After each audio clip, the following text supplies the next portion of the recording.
The evening air carried the scent of rain and wild honeysuckle as Elena Blackthorn knelt among her herb garden, her fingers gentle against the delicate stems of moonbell flowers. 7 years in the whispering woods had taught her to find peace in small rituals, the careful harvesting of healing plants, the quiet preparation of tinctures, the solitude that had once felt like punishment but now wrapped around her like a familiar shawl. She'd built a good life here. Simple, perhaps. Lonely, certainly. But good. The stone cottage behind her glowed with warm candlelight, its windows like golden eyes watching over the forest clearing she'd claimed as home. Dried herbs hung in neat bundles from the eaves, and the garden bed stretched in precise rows, chamomile for calming, willow bark for pain, silver leaf for, well, silver leaf was dangerous in the wrong hands. In hers, it could heal what others couldn't touch. Elena straightened, brushing soil from her palms as twilight settled deeper into the trees. The forest whispered its evening songs, owl calls, the rustle of small creatures settling for the night, the distant babble of the creek that provided her water. She'd learned every sound, every scent, every shift in the wind that might signal danger or simply change. This was different. The howl that split the night air made her blood freeze. Not the wild song of a hunting wolf or the territorial call of a loner. This was desperation given voice, raw and primal and edged with a grief so sharp it cut through her carefully constructed peace like a blade. Elena was moving before conscious thought kicked in, her bare feet silent on the forest floor as she followed the sound. 7 years of exile had honed her instincts to a razor's edge. She could track by scent alone, move through underbrush without disturbing a leaf, and sense danger from a mile away. But nothing had prepared her for what stumbled into her clearing. The wolf was silver gray and magnificent even in distress, her coat matted with blood and her eyes wild with panic. She carried something in her mouth, something small and still and heartbreakingly fragile. Elena's healer instincts took over as the wolf collapsed near her garden gate, her sides heaving with exhaustion.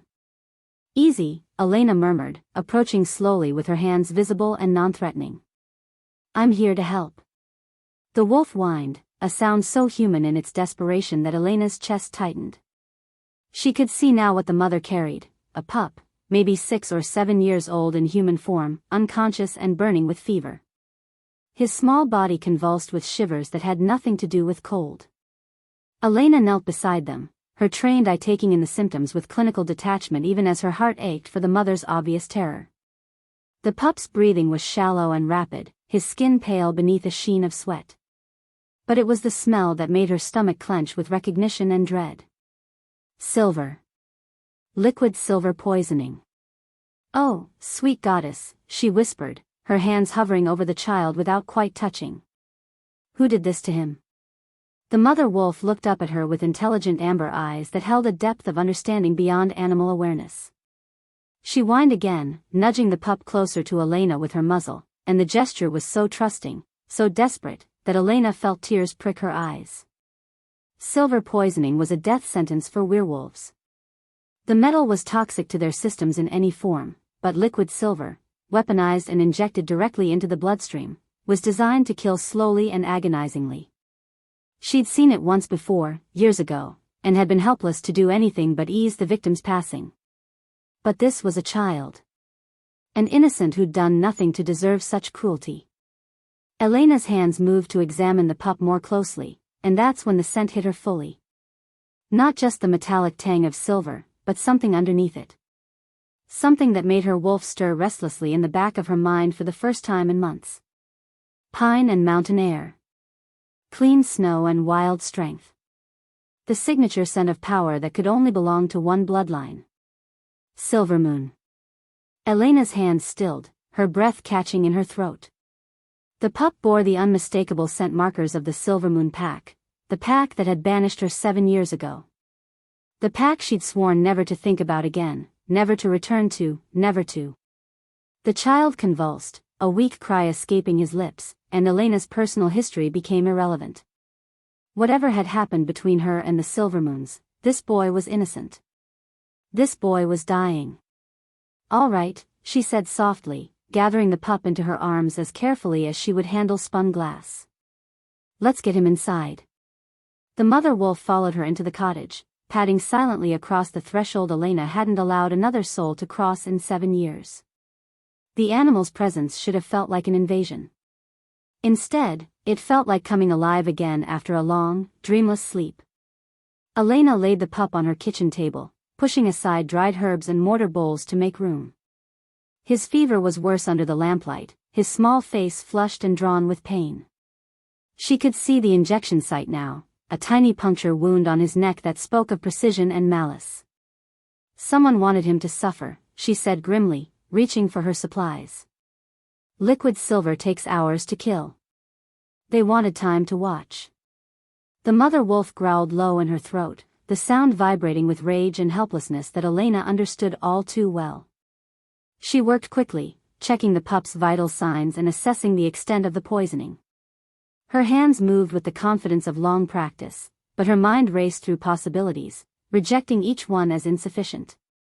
Traditional healing wouldn't work, not with silver this concentrated. Herbal remedies would slow the progression but wouldn't stop it. Medical intervention would be useless without equipment she didn't have and time they'd already lost. There was only one way to save him. One technique she'd sworn never to use again after the price it had cost her the last time. Elena closed her eyes and reached deep within herself, to the place where her wolf lived and her true power resided. She was more than just a healer, she was something rarer, something the old ones had whispered about in stories meant to frighten children into obedience. She could take the poison into herself. It was forbidden for good reason. The ritual required a conscious choice to accept another's suffering, to draw their pain and illness into her own body where she could fight it with her enhanced healing abilities. It worked, usually. But silver poisoning. Silver could kill her just as easily as it would kill the child. Elena looked down at the pup's pale face, at his labored breathing and the way his small hands clenched into fists even in unconsciousness. She thought of the mother wolf watching her with eyes that held a parent's desperate love. She thought of Marcus. The name hit her like a physical blow, unexpected and sharp enough to steal her breath. She hadn't allowed herself to think it in years, hadn't let the memories surface or the old wounds reopen. But this child smelled like him, carried his bloodline, his genetic signature, his nephew, she whispered, the realization hitting her with the force of revelation. You're his nephew. The resemblance was there in the shape of his face, the strong line of his jaw that would grow more pronounced with age. This was Marcus's family. His blood. His pack. The pack that had cast her out. Elena's hands trembled as she reached for the ritual blade she kept wrapped in silk at the bottom of her herb chest. She'd hoped never to see it again, never to need the particular magic it could channel. But here she was, preparing to risk everything for a child who belonged to the people who'd made her an exile. I must be losing my mind, she muttered, but her voice was steady as she placed the blade beside the pup and began to gather the other components she'd need. The ritual was simple in concept, terrifying in execution. She would open a conduit between herself and the dying child, drawing his affliction through her blood and into her own system. Her stronger constitution and enhanced healing abilities would give her a fighting chance against the poison. Him, it would kill within the hour. Elena rolled up her sleeves and looked at the mother wolf, who watched her preparations with an intelligence that was distinctly human. If this doesn't work, Elena said quietly, if something goes wrong, you need to take him and run. Find another pack, someone who can care for him in whatever time he has left. Don't let him die alone. The wolf whined and moved closer, resting her head against Elena's leg in a gesture of gratitude so pure it made Elena's chest tight with emotion. All right then. Elena picked up the ritual blade, its silver edge gleaming in the lamplight with bitter irony. Let's save your boy. The first cut was always the hardest, a precise line across her left palm that welled immediately with blood. The blade was sharp enough that there was little pain, just the warm spread of wetness and the metallic scent that made the mother wolf tense with concern. Elena placed her bleeding hand on the pup's forehead, feeling the fever that burned beneath his skin like a furnace. The connection was immediate, a bridge of blood and will and desperate determination that linked their life forces in ways that defied medical explanation. The silver hit her system like liquid fire. Elena gasped, her back arching as the poison raced through her bloodstream with vicious intensity. It felt like swallowing molten metal, like having her veins filled with acid that burned and destroyed everything it touched. Her wolf howled in agony, and for a moment Elena thought she might lose consciousness from the sheer overwhelming pain of it. But she held on. Gritted her teeth and focused on the child beneath her hand, on drawing the poison away from his small, fragile body and into her own where she could fight it properly. Slowly, agonizingly, she felt the silver responding. It flowed from the pup like a dark tide, seeking her blood, her strength, her life force. She accepted it all, pulling every trace of the toxin into herself until the child's breathing eased and his fever began to break. When it was done, Elena collapsed to her knees beside the table, her body convulsing as her enhanced healing abilities went to war with the silver in her system. The mother wolf was instantly at her side, whining with concern, but Elena managed to lift her head long enough to check on the pup. His color was better. His breathing steady.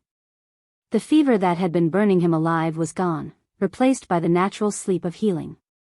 "He'll live," Elena whispered, her voice hoarse with strain. "He'll be fine." The relief that flooded through her was worth every spike of agony the silver sent through her nervous system. She'd done it. Saved him. Whatever happened to her now, whatever price she paid for this choice, at least the boy would survive. The mother wolf shifted beside her, and Elena heard the distinctive crack and rustle of bones reforming, of muscle and sinew rearranging themselves into human configuration. She was too weak to lift her head, too focused on fighting the poison to look up, but she heard the soft intake of breath that meant the transformation was complete. "Elena?" The voice was female, shocked, tinged with an emotion Elena couldn't identify. "Elena Blackthorn?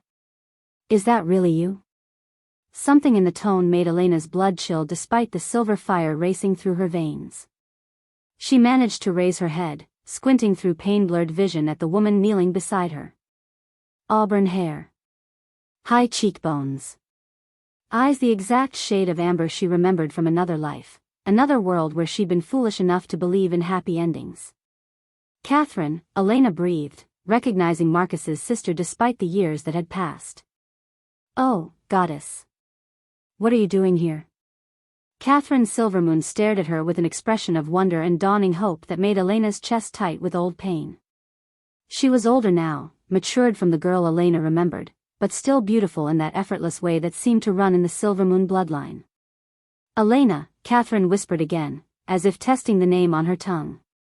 "We thought." Marcus thought, "You've been here all along?" The silver was winning its battle now, sending spikes of agony through Elena's system that made coherent thought difficult. She tried to speak, to explain, but the words came out in a whisper barely loud enough to hear. "Tell your alpha, tell him the debt is paid." The poison was spreading faster now, overwhelming even her enhanced healing abilities. Elena felt herself falling, consciousness slipping away like water through her fingers. The last thing she heard before darkness claimed her was Catherine's voice, sharp with urgency and filled with an emotion that sounded dangerously like joy. "Elena, hold on. Marcus has been searching for you for 7 years. 7 years, Elena. He never stopped believing you were alive." But Elena was already gone, lost to the silver fire that consumed her from within, unaware of the revelation that would change everything she thought she knew about the past, about her exile, about the man she'd once loved enough to sacrifice everything for. The debt was paid, but the story was far from over. Chapter 2. Marcus Silvermoon stood at the floor-to-ceiling windows of his study, watching dawn break over the Silvermoon-packed territory with eyes that burned from 3 days without sleep. His reflection stared back from the glass, a man who'd aged years in mere days, his dark hair disheveled, his jaw shadowed with stubble, his usually immaculate appearance forgotten in the wake of crisis. Behind him on the massive oak desk, papers lay scattered, medical reports, consultation notes from the pack's best healers, desperate communications with specialists from neighboring territories. All of them saying the same thing: there was nothing more they could do for Jamie. His nephew was dying, and Marcus was helpless to stop it. The silver poisoning had been methodical, clinical in its cruelty. Someone had wanted the boy to suffer, had chosen the most agonizing death possible for a werewolf. The liquid silver coursed through Jamie's small body like liquid fire, destroying everything it touched while keeping him conscious enough to feel every moment of agony. Marcus closed his eyes and pressed his forehead against the cool glass. In 3 days, he'd called in every favor, contacted every healer within a 500-mile radius, even reached out to rivals and enemies who might have knowledge that could save his sister's child. Nothing. The boy was 7 years old, innocent of any crime except carrying Silvermoon blood. The soft knock on his study door made him straighten. "Come in." Dr. Harrison, the pack's chief physician, entered with the careful step of a man bearing bad news. His weathered face was grave, his usual professional composure cracked with exhaustion and defeat. "Alpha," he said quietly. "I'm sorry. Jamie's condition has deteriorated further. His body temperature is dropping, and his breathing is becoming more labored. I estimate he has perhaps an hour, maybe 2 at most." The words hit Marcus like physical blows. He'd known this moment was coming, had seen it in Harrison's eyes yesterday when the last experimental treatment failed. But knowing and hearing were different things entirely. "Catherine? She's with him. She hasn't left his side since." Harrison trailed off, but Marcus knew what he meant. Since it became clear there was no hope. Since they'd moved from trying to save Jamie to simply making him comfortable in his final hours. Marcus nodded curtly, not trusting his voice. Harrison had done everything humanly possible. They all had. Sometimes everything wasn't enough. "Alpha, there is one more thing." Harrison's voice carried a strange note, something between confusion and reluctance. "About an hour ago, Catherine insisted on taking Jamie outside. She said the night air might help him breathe easier. I thought it was, well, denial is common in these situations. But she was adamant. And? They left, but something felt different about her urgency. Not just desperation, but something more purposeful. I wanted you to know in case." Harrison gestured helplessly. "In case she tries something dangerous. Grief can make people act irrationally." A cold fist of dread closed around Marcus's heart. Catherine was impulsive, always had been. If she thought there was any chance, any possibility no matter how remote or dangerous, she'd take it. And right now, with her son dying in her arms, she might try anything. How long ago did they leave? 3 hours, perhaps 4. I've had patrols looking, but... The sound of running feet in the hallway cut him off. A young pack member burst through the door, his eyes wild with excitement and confusion. "Alpha. Catherine's back. She's back in Jamie, Jamie's alive. He's healed." Marcus felt the world tilt beneath his feet. "What did you say?" "The fever's broken, his breathing is normal, he's asking for food." The young man's words tumbled over each other in his haste. "Dr. Harrison, you need to see this. It's impossible, but he's completely healed." Harrison was already moving, rushing toward the door with the kind of speed that came from hope reigniting after complete despair. Marcus followed, his mind reeling with possibilities and impossibilities in equal measure. They found Catherine in Jamie's room, holding her son on her lap as he chatted animatedly about a dream he'd had involving flying wolves and magical gardens. The transformation was miraculous, where hours before there'd been a dying child. Now there was a healthy, energetic boy whose eyes sparkled with life. "Mommy, can we go back to the pretty lady's house? She had the most amazing flowers, and she smelled like moonbeams." Catherine's eyes found Marcus across the room, and the expression on her face made his blood run cold. Not joy, though that was there too. Not relief, though she radiated it. What stopped him in his tracks was the guilt written across her features, and the tears streaming down her cheeks. "Catherine." His voice came out rougher than intended. "What happened? Where did you take him?" Dr. Harrison was examining Jamie with professional thoroughness, muttering under his breath about impossibilities and miracles. But Marcus only had eyes for his sister, who looked as though she'd seen a ghost. "Marcus," she said softly, "we need to talk. Alone." 20 minutes later, they stood in Marcus's study with the door closed and Jamie safely tucked into bed under Dr. Harrison's watchful care. Catherine paced the room like a caged animal, her hands shaking, her scent carrying undertones of shock and disbelief that made Marcus's wolf restless. "Tell me," he said simply. "I took him to the Whispering Woods. I know it was crazy, but I remembered stories our grandmother used to tell about healers who lived in the deep forest, people with abilities beyond normal medicine." Catherine's words came in a rush. "I thought maybe, if there was even the smallest chance." Marcus waited, sensing there was more. Much more. "I found someone. A woman living alone in a cottage, surrounded by healing herbs and..." Catherine stopped, her eyes meeting his with an expression of wonder and devastation. "Marcus, it was Elena." The name hit him like a physical blow, driving the air from his lungs and sending his world spinning off its axis. For a moment, he couldn't process what he'd heard. Couldn't make sense of the syllables that had haunted his dreams for 7 years. "That's impossible," he said hoarsely. "Elena is dead." "No." Catherine's voice was gentle but certain. "She's alive, Marcus.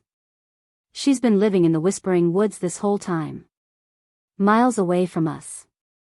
Miles away from you." Marcus sank into his chair, his legs no longer capable of supporting him. Elena. Alive. The woman he'd spent 7 years mourning, 7 years searching for, 7 years believing had been murdered by enemies of the pack. "She saved Jamie," Catherine continued, her voice thick with tears. "She performed some kind of blood ritual, drew the silver poisoning into herself to heal him. Marcus, she's dying. The poison that was killing Jamie is now killing her, and I don't think she has long." The words penetrated the shock like knife blades, spurring Marcus to action. He was on his feet before conscious thought caught up, his body already moving toward the door. "How long ago?" "Maybe an hour." She collapsed right after the healing was finished.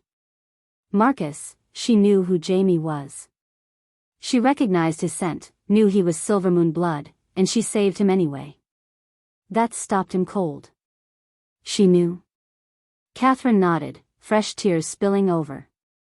"She said to tell you that the debt was paid." "Marcus, what debt? What happened 7 years ago?" "Because the Elena I remember would never have just disappeared without a word." The memories came flooding back, memories he tried to bury, tried to forget because the pain of them had nearly destroyed him. Elena on their mating night, radiant in white silk and moonlight. Elena laughing as he spun her around the ceremonial circle. Elena whispering promises of forever against his lips as the pack celebrated around them. And then the next morning. The empty bed. The bloodied dress left behind like a taunt. The note in her handwriting, "I cannot be what you need me to be. I'm sorry. Please don't look for me." "She left me," Marcus said quietly, the words tasting like ashes. "On our mating night, she left me. No explanation, no goodbye. Just blood and a note telling me she couldn't stay." "That doesn't sound like Elena." Catherine's voice was thoughtful, troubled. "The woman I knew tonight, the one who nearly died to save my son. Marcus, she still loves you. I could see it in her eyes when she asked me to give you that message. That wasn't the look of someone who abandoned their mate willingly. Hope was a dangerous thing." Marcus had learned that lesson 7 years ago when he'd spent months searching, following every lead, chasing every rumor of a woman matching Elena's description. Hope had sustained him for the first year, had driven him to turn over every stone, question every traveler, search every territory within 1,000 miles. When hope finally died, it had nearly taken him with it. But now? "Where is she?" he asked. "Her cottage in the Whispering Woods." "Marcus, you need to hurry. The silver poisoning, she took all of it into herself. Everything that was killing Jamie is now in her system." Marcus was already moving, grabbing his keys and heading for the door.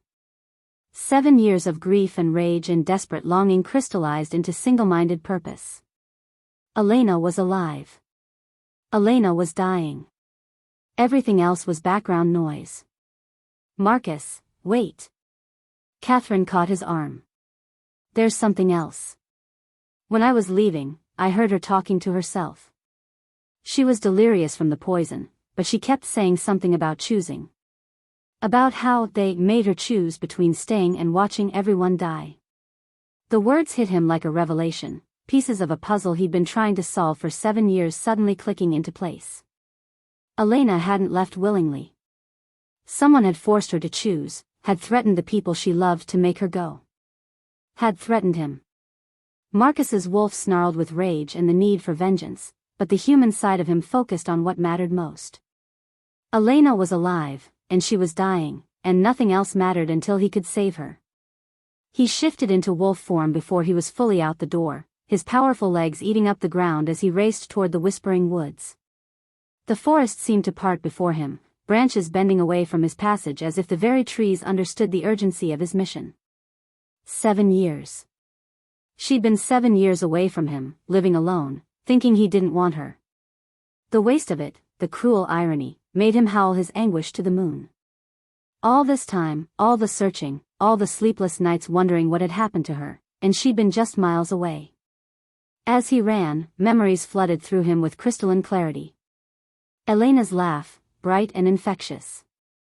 The way she fit perfectly against his side when they slept. Her healing gift, which had made her invaluable to the pack but also made her a target for those who would exploit such power. The way she'd felt in his arms on their mating night, soft and warm and completely his for those few precious hours before dawn stole her away. The cottage appeared through the trees like something from a fairy tale, warm light spilling from its windows and the scent of healing herbs heavy in the air. Marcus shifted back to human form as he reached the door, his heart hammering against his ribs with anticipation and terror in equal measure. The door was unlocked. He pushed it open and called her name, but only silence answered him. The main room showed signs of recent activity, overturned chairs, medical supplies scattered on the kitchen table, the lingering scent of blood and silver. But no Elena. Marcus searched every room, growing more desperate with each empty space. Finally, in what appeared to be her bedroom, he found something that made his blood run cold. A journal, open on the bedside table.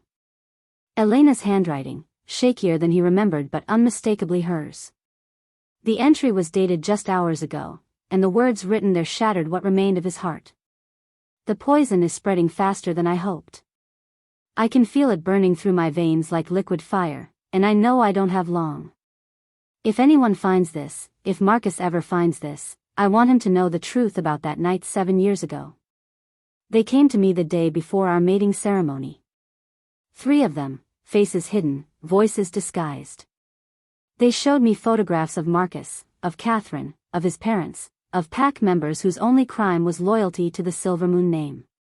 They told me that if I went through with the mating, if I bound myself to Marcus as his Luna, they would kill everyone I loved one by one until only Marcus remained. Then they would kill him too, slowly, while I watched. They made me choose, leave forever or watch everyone I love die. I chose love over life. I chose Marcus's safety over my own heart. I left him that note knowing he would hate me for it, knowing he would think I was weak or faithless or simply didn't love him enough to stay. Better that than the truth. Better that than him following me and getting himself killed in the process. I've spent 7 years in exile believing I made the right choice. 7 years thinking that somewhere, Marcus was alive and happy and safe because I had the strength to walk away. But tonight, seeing Catherine, saving Jamie, I realized that my sacrifice may have been for nothing. The threats, the fear, the 7 years of loneliness, what if it was all manipulation? What if I gave up everything for a lie? The silver is reaching my heart now. I can feel my body starting to shut down. If this is how I die, at least it was for something good. At least I saved an innocent child. Maybe that's enough redemption for 7 years of cowardice. If Marcus reads this, I want him to know that I never stopped loving him. Every day in exile was another day of loving him from afar, of choosing his life over my happiness. I hope he found someone else, someone who could stay and be the Luna he deserved. I hope he's been happy. The cottage is starting to blur around me. I think it's time to go outside, to see the stars one more time before. I love you, Marcus. I've always loved you. I'm sorry I wasn't brave enough to trust in that love when it mattered most. The journal slipped from Marcus's numb fingers, falling to the floor with a sound like breaking glass. Elena was gone. Someone had taken her, or she'd wandered off in her delirium, and she was somewhere in the vast forest dying alone from silver poisoning she'd accepted to save his nephew. 7 years ago, someone had threatened everyone he loved to force Elena away from him. Someone had manipulated her into believing that loving him would get him killed. And now, just when he'd found her again, she was slipping away once more. But this time, Marcus knew the truth. This time, he wouldn't let her face the darkness alone.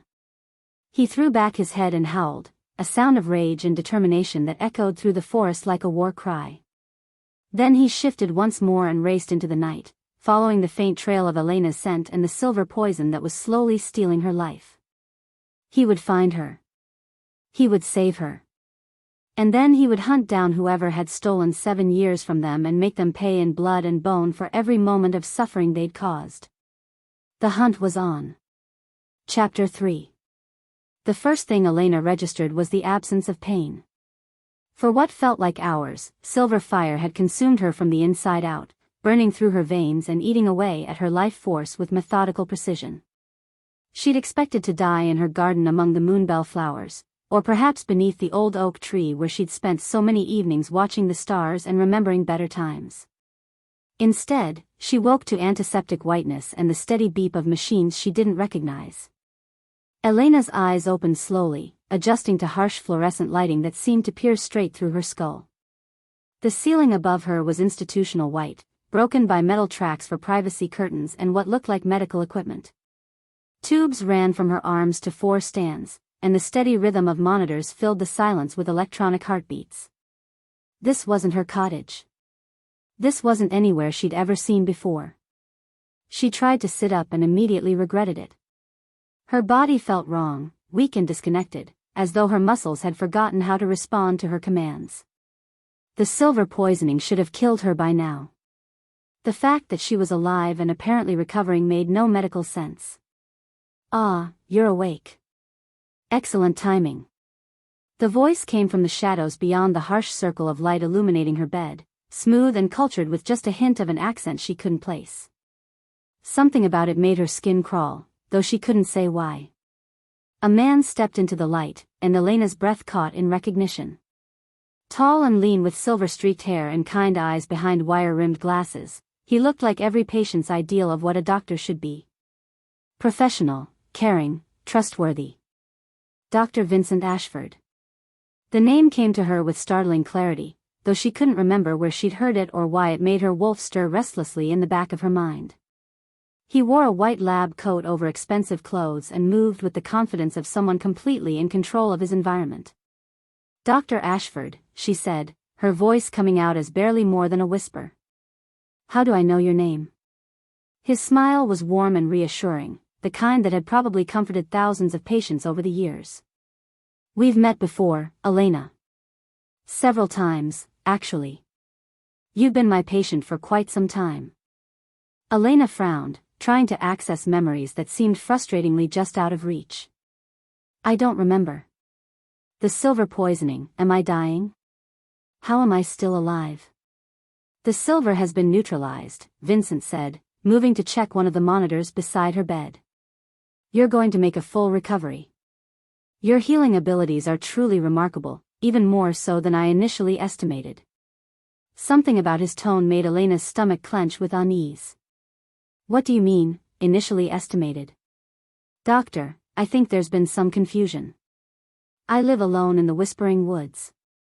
I don't have a regular physician." Vincent's expression shifted subtly, sympathy replacing professional detachment. "Elena, I'm afraid you're confused. The memory issues are a side effect of the treatment we've been using to help you recover from your trauma. You've been my patient for 7 years." The words hit her like physical blows. 7 years. The same amount of time since she'd fled from Marcus on their mating night. But that made no sense. She remembered her cottage, her garden, the years of solitude and exile. didn't she? I don't understand, she said, pressing her palms against her temples as a headache began building behind her eyes. I remember living in the cottage. I remember the night I left Marcus. I remember. Constructed memories, Vincent said gently, pulling a chair closer to her bed. Elena, what you remember isn't real. On your mating night 7 years ago, you suffered a complete psychological break. The pressure of bonding with an alpha, the expectations of becoming a Luna, it was too much for your mind to handle. Elena stared at him, horror building in her chest. That's not true. I remember the threats, the choice I had to make. Delusions brought on by the breakdown, Vincent interrupted softly. Elena, there were no threats. No one forced you to leave.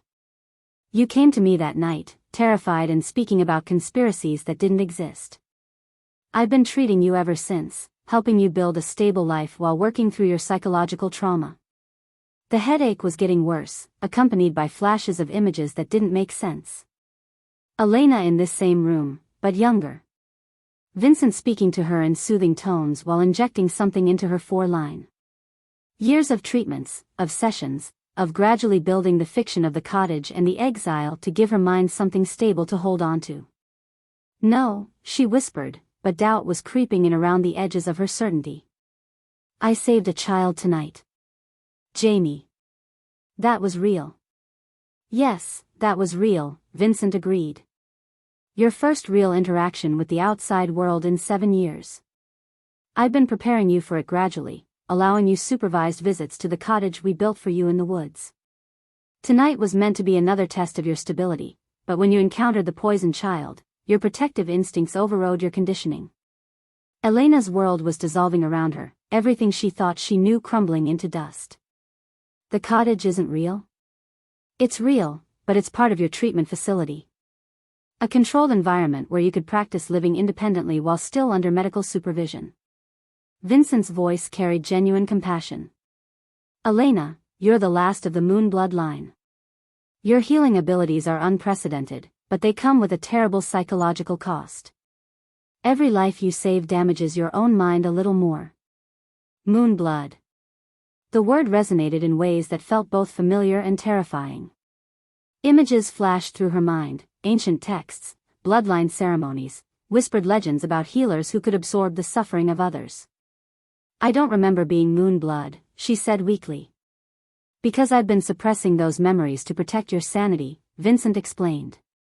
The Moon blood curse drives its bearers to madness within years. They become compulsive healers, unable to resist the call of others' suffering until they drain themselves to death. I've been using experimental treatments to block those compulsions while still allowing you to access your abilities when necessary. Elena closed her eyes, trying to sort through the conflicting information flooding her mind. The cottage felt real. Her years of exile felt real. But Vincent's words carried the weight of medical authority, and the gaps in her memory were undeniable. Marcus, she whispered. Does he know where I am? Vincent's expression grew troubled. Marcus Silvermoon has been persistent in his search for you. I've had to move you several times over the years to keep him from finding this facility. Elena, his obsession with you isn't healthy. He's convinced that you were taken against your will, that some conspiracy separated you. He can't accept that you chose to leave.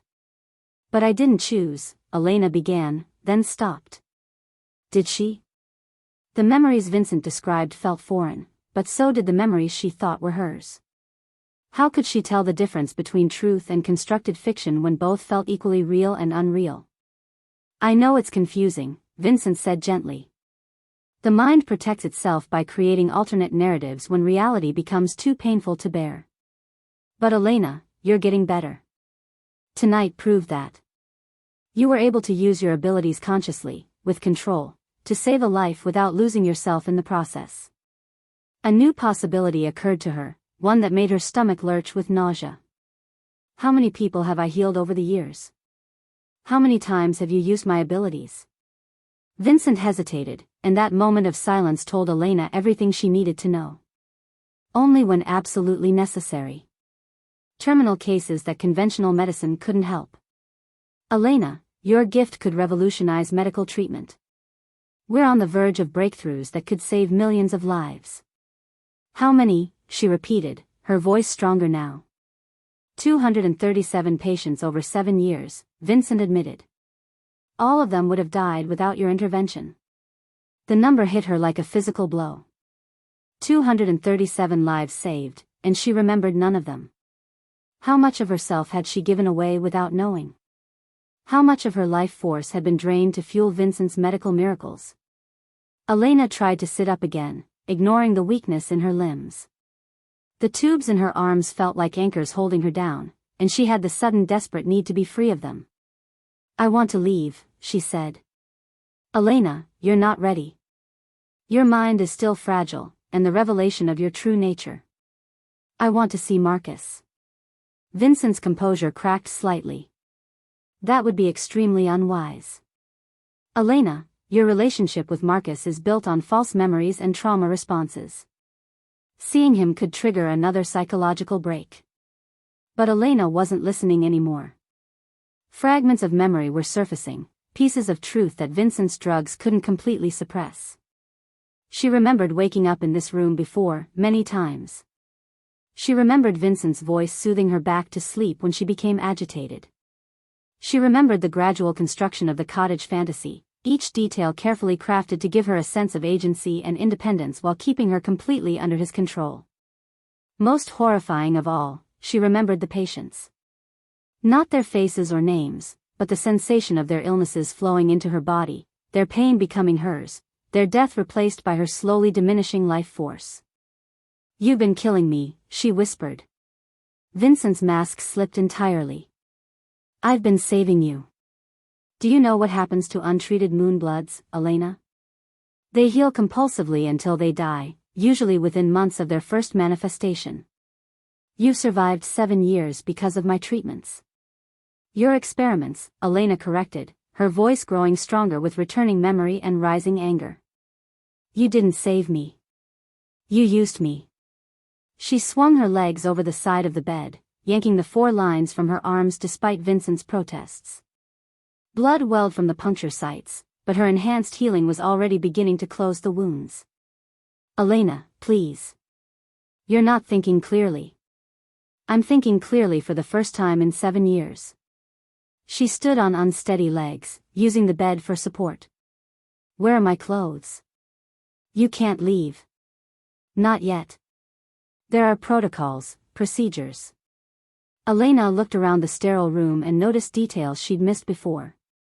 No windows. A single door with an electronic lock. Security cameras in the corners. This wasn't a treatment room, it was a cell. How long have I been here this time? She asked.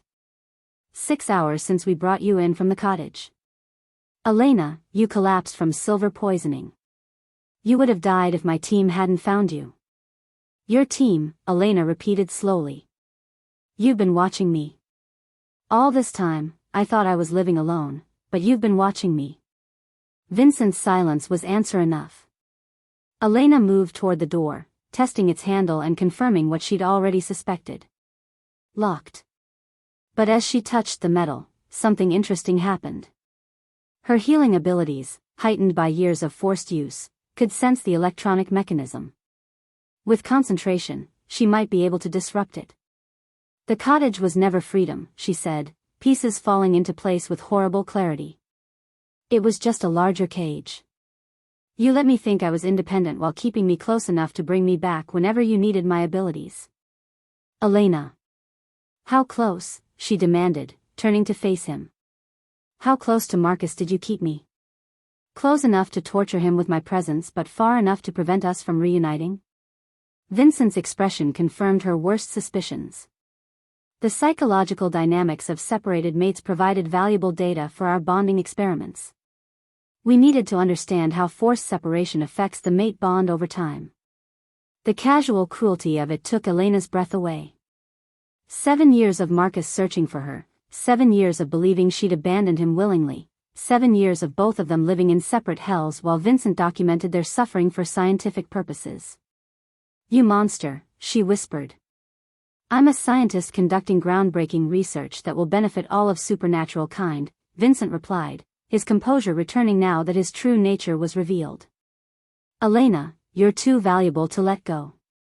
Your bloodline represents the future of supernatural medicine. Elena placed her palm flat against the electronic lock, focusing her abilities on the delicate circuitry within. I'm not your lab rat anymore. The lock clicked open with a soft electronic chime. Vincent lunged toward her, but Elena was already moving. 7 years of suppressed memories were flooding back now, not just the healing sessions, but combat training Vincent had insisted was therapy, survival skills he'd claimed were rehabilitation exercises. He'd trained her to be the perfect weapon while telling her she was learning to heal. Elena dodged Vincent's grab and struck him with the edge of her hand across the neck, a move that should have dropped him unconscious. Instead, he absorbed the blow and smiled. Enhanced reflexes and increased durability, he said calmly. I've been experimenting on myself as well. Did you think you were my only test subject? Before Elena could react, Vincent produced a syringe from his coat pocket. A mild sedative.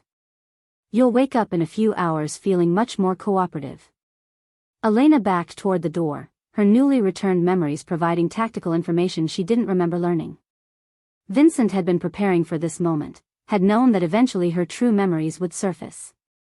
Everything about her recovery had been carefully orchestrated. You're not going to win this, she said. I already have. Vincent smiled. Elena, did you really think your mate wouldn't come looking for you? Marcus Silvermoon is currently making his way through my facility's security, following your scent trail like a hound. He should arrive at this level in approximately 10 minutes. Elena's blood turned to ice. What are you going to do to him? Nothing permanent.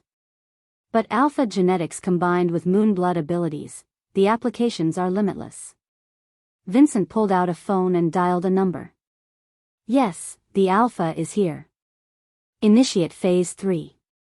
It's time to complete the bonding experiment, with both of them. Horror washed over Elena as she realized the true scope of Vincent's plan. He hadn't just been using her healing abilities, he'd been studying the mate bond itself, documenting how separation and trauma affected the connection between paired souls. And now he had both halves of the equation exactly where he wanted them.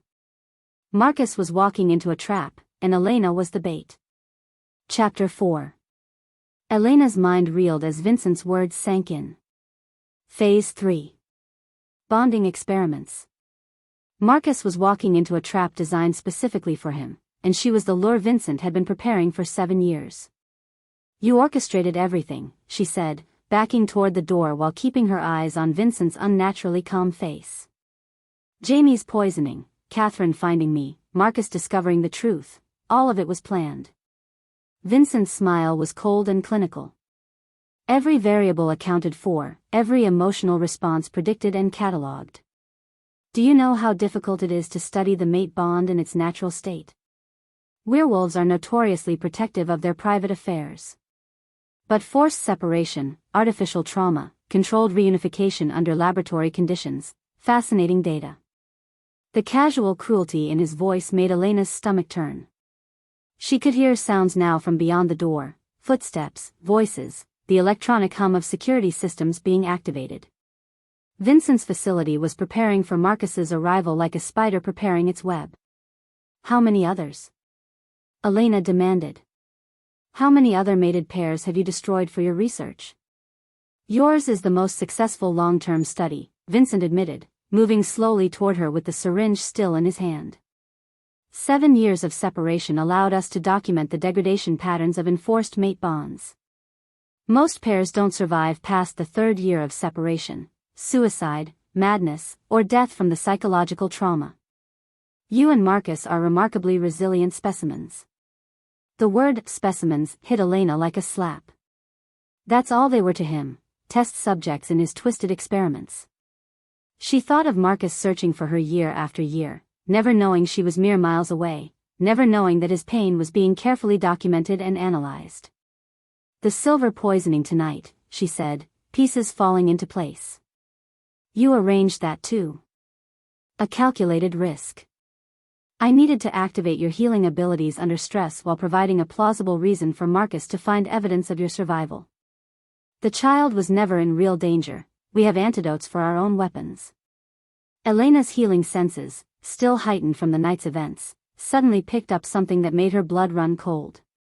Through the walls of the facility, she could sense multiple life forces, some human, some werewolf, all carrying the signature of pain and fear that marked them as prisoners. There are others here, she whispered. Other test subjects. Vincent's expression flickered with something that might have been approval. Your abilities are becoming more refined. Yes, we currently house 43 subjects representing various supernatural bloodlines. Shifters, psychics, a few vampires. All contributing to groundbreaking research that will advance supernatural medicine by centuries. You mean prisoners? Victims. Volunteers, Vincent corrected smoothly. Each one came to us seeking help for terminal conditions, desperate situations, family members in crisis. We simply asked for a small commitment of time in exchange for miraculous cures. Elena could feel them now through the walls, the despair, the exhaustion, the slow drain of life force that came from abilities used beyond their natural limits. Just like her. Vincent had built an entire facility dedicated to harvesting supernatural powers under the guise of medical research. The sound of footsteps grew closer, and Vincent glanced at his phone as it buzzed with an incoming message. Marcus has reached the 3rd level. My security teams are maintaining distance as instructed. Can't have him feeling too threatened or he might retreat. We need him to follow his instincts straight to you. He'll sense the trap, Elena said, but doubt crept into her voice. Marcus was powerful, but he was also desperate. 7 years of believing she was dead followed by the revelation that she was alive and in danger. He wouldn't be thinking tactically. Alpha instincts are remarkably predictable when it comes to protecting their mates, Vincent said. Especially when those mates are in distress. Your elevated heart rate, your fear response, the pheromones you're releasing, he can probably sense all of it from 3 floors away. It's drawing him like a beacon. Elena realized with growing horror that her very presence here was being used as bait. Every moment she remained in this room, every spike of fear or anger she felt, was calling to Marcus through their bond and pulling him deeper into Vincent's web. What do you want from him? She asked.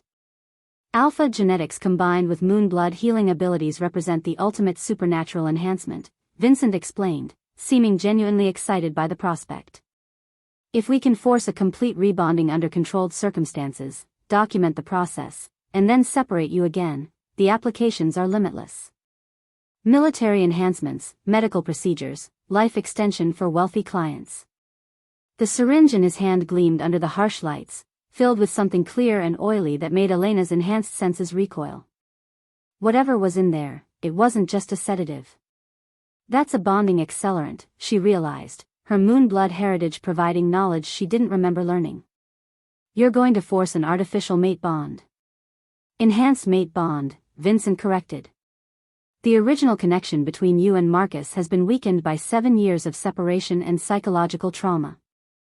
This will restore it to full strength while adding certain improvements. Elena's mind raced through the implications. A forced bonding under laboratory conditions wouldn't just be traumatic, it would be slavery. Vincent would be able to control both of them through their artificially enhanced connection, turning them into willing test subjects who couldn't bear to be separated from each other or from his facility. The footsteps in the corridor were getting closer, accompanied by the sound of electronic locks disengaging. Marcus was almost here, and Elena was running out of time to warn him. She pressed her palm against the wall, extending her healing senses as far as they would reach. Through the building structure, she could feel Marcus moving with deadly purpose through Vincent's facility. But she could also sense the trap closing around him, security teams repositioning, containment fields being activated, weapons systems coming online. He's not coming alone, Elena said, sensing other familiar life signatures in the building. Catherine is with him. Others from the pack. Vincent's composure flickered slightly. Unfortunate, but manageable. We have contingencies for multiple subjects. Elena's enhanced hearing picked up the sound of Vincent's phone buzzing with rapid-fire messages. Through her connection to the building's other prisoners, she could sense a shift in the facility's energy, fear giving way to something else. Hope, maybe.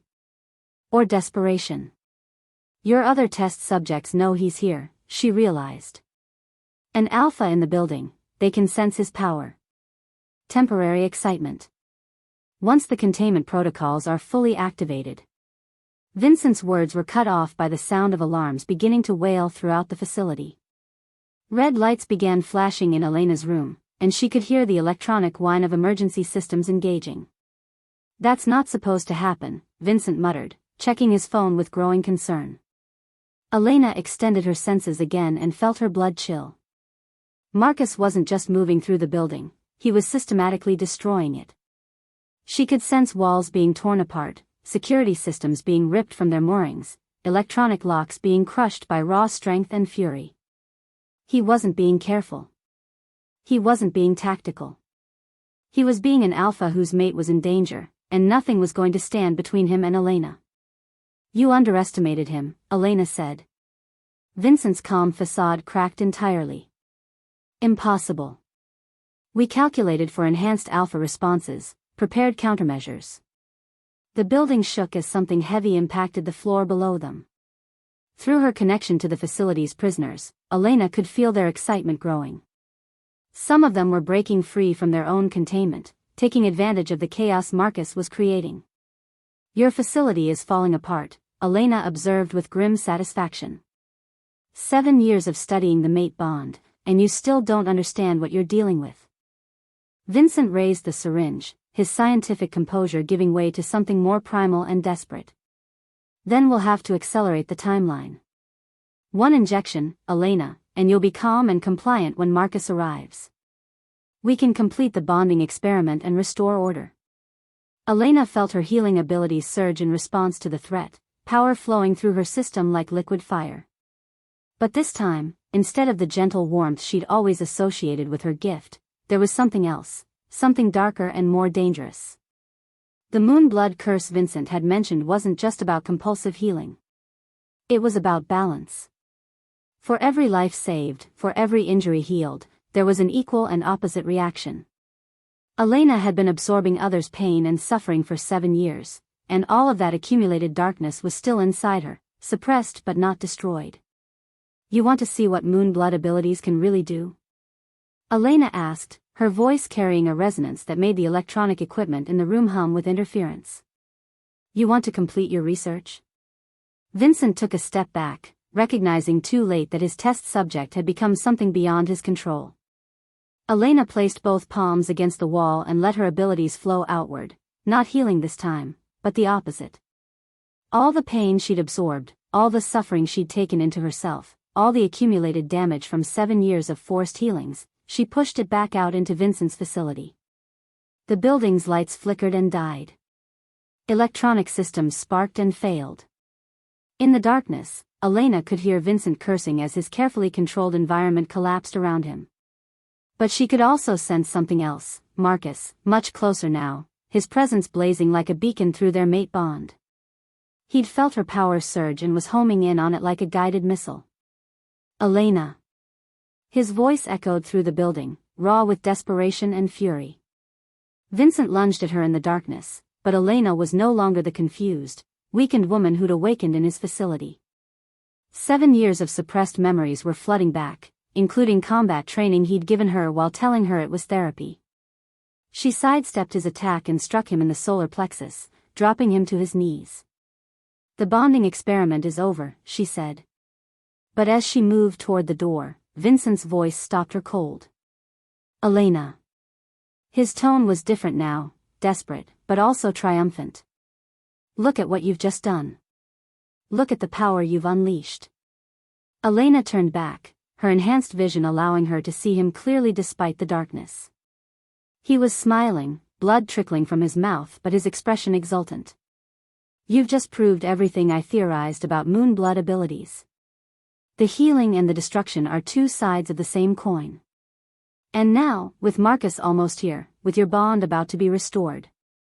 Vincent's smile widened. You're both going to be so much more powerful than I ever dared hope.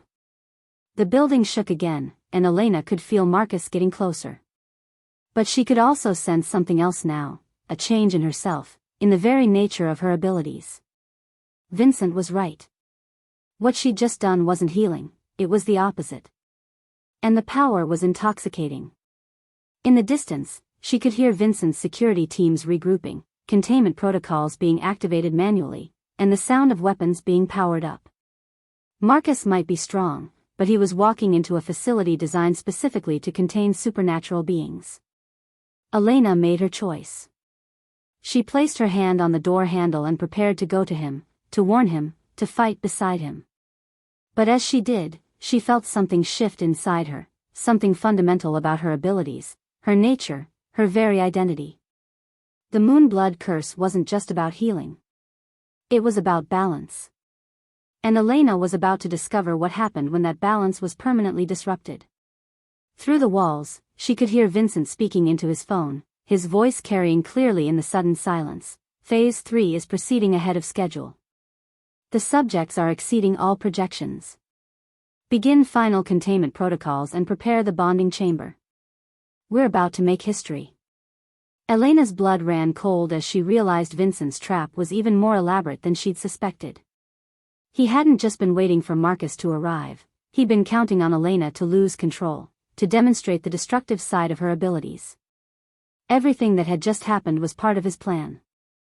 And now, as Marcus's presence blazed closer through the darkness, Elena realized they weren't just walking into a trap, they were walking into the culmination of 7 years of preparation designed to turn them into something beyond human, beyond werewolf, beyond anything the supernatural world had ever seen. The bonding experiment was just beginning. Chapter 5. The darkness in Vincent's facility wasn't just the absence of light, it was the presence of something ancient and powerful stirring to life after 1,000 years of slumber. Elena stood in the wreckage of the containment room, her hands still pressed against the wall where she'd channeled 7 years of accumulated suffering back into Vincent's electronic systems. But the power flowing through her now was different from anything she'd experienced before. This wasn't healing or even its destructive opposite, this was something primordial, something that made the very air around her shimmer with potential energy. The building groaned and shifted, its steel framework bending under forces that had nothing to do with Marcus's physical assault on the lower levels. Elena could feel every living thing within a mile radius, their heartbeats, their fears, their life forces pulsing like stars in her enhanced awareness. And threaded through it all was the silver that Vincent had used to poison her, no longer burning through her veins but responding to her will like liquid mercury. "What's happening to me?" she whispered, but even her voice had changed. It carried harmonics that made the remaining electronic equipment hum in response. Vincent struggled to his feet in the darkness, blood streaming from his nose but his expression one of rapturous excitement. "You're awakening," he breathed. "Not just moon blood, lunar guardian." The legends were true. Elena felt the words resonate through her very bones. Lunar guardian.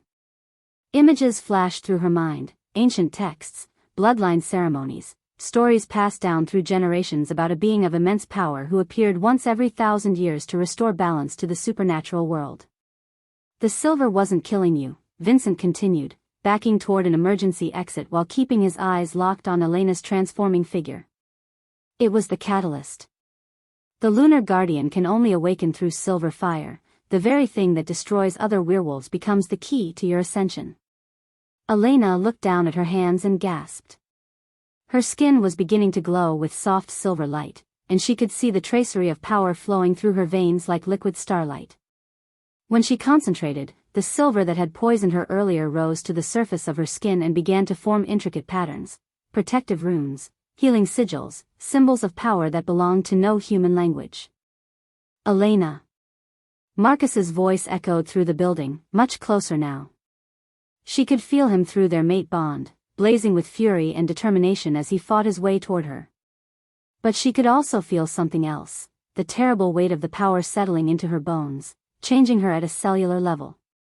The lunar guardian wasn't just powerful, it was something beyond human, beyond werewolf, beyond anything that belonged to the mortal world. "The prophecies say you have 3 days," Vincent called from the doorway, his voice carrying an edge of desperate triumph. 3 days until the blood moon rises, and then the guardian's purpose is fulfilled. The question is, Elena, will you use that time to heal the world or destroy it? Before Elena could respond, Vincent triggered something that sent electromagnetic pulses through the building. Emergency lights flickered on, revealing the true extent of the chaos she'd caused. The walls were cracked and bleeding some kind of luminescent fluid, the floor was buckled in geometric patterns that hurt to look at directly, and the air itself seemed to be warping around her. "Marcus, don't come up here," she called out, suddenly terrified of what her presence might do to him. "It's not safe." But it was too late. The wall to her left exploded inward in a shower of concrete and twisted metal, and Marcus burst through like an avenging angel. He was magnificent in his fury, 7 feet of pure alpha power, his eyes blazing gold, his hands still shifted into claws from ripping through Vincent's supposedly impenetrable facility.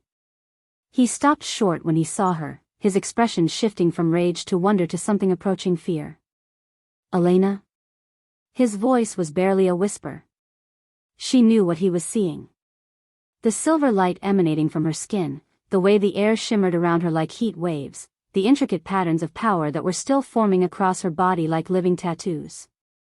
She was becoming something beyond his understanding, beyond her own understanding. "I'm still me," she said, though she wasn't entirely sure that was true anymore.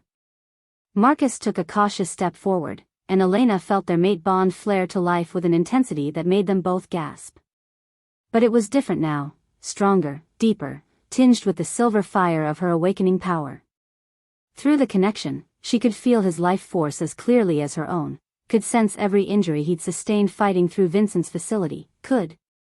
"No," she whispered, pulling back as healing energy automatically began flowing toward him. "I can't. If I heal you, I'll..." But Marcus was already moving, crossing the distance between them in 2 long strides and pulling her into his arms. The moment his skin touched hers, the power surge was explosive. Elena felt her abilities reaching out automatically to heal the cuts on his hands, the bruises on his ribs, the exhaustion that had been building in his system for days. And with each injury healed, she felt something essential about herself slip away. "Elena, what did they do to you?" Marcus held her face in his hands, his eyes searching hers with desperate intensity. "I'm the Lunar Guardian," she said, the words feeling strange on her tongue. "Marcus, the legends our grandparents told, they were real. I'm real. And I'm dying." The building shook again, but this time it wasn't from Marcus's assault. Through the walls, Elena could sense Vincent's security teams regrouping, bringing weapons designed specifically for supernatural threats. But more than that, she could feel something happening worldwide, a ripple effect triggered by her awakening. "Other facilities are activating," she said, her enhanced senses picking up electromagnetic signatures from across the globe. "Vincent has been preparing for this. My awakening is triggering something in his other test subjects." Marcus's expression darkened. "How many other facilities?" Before Elena could answer, Catherine's voice echoed through the building's communication system. "Marcus. Elena. Vincent's broadcasting something worldwide. You need to get out of there now." Elena extended her awareness and felt her blood turn to ice. Through the building's communication arrays, she could sense Vincent's voice reaching supernatural beings across the planet. "The Lunar Guardian has awakened. Her blood can grant immortality, her power can reshape the natural order.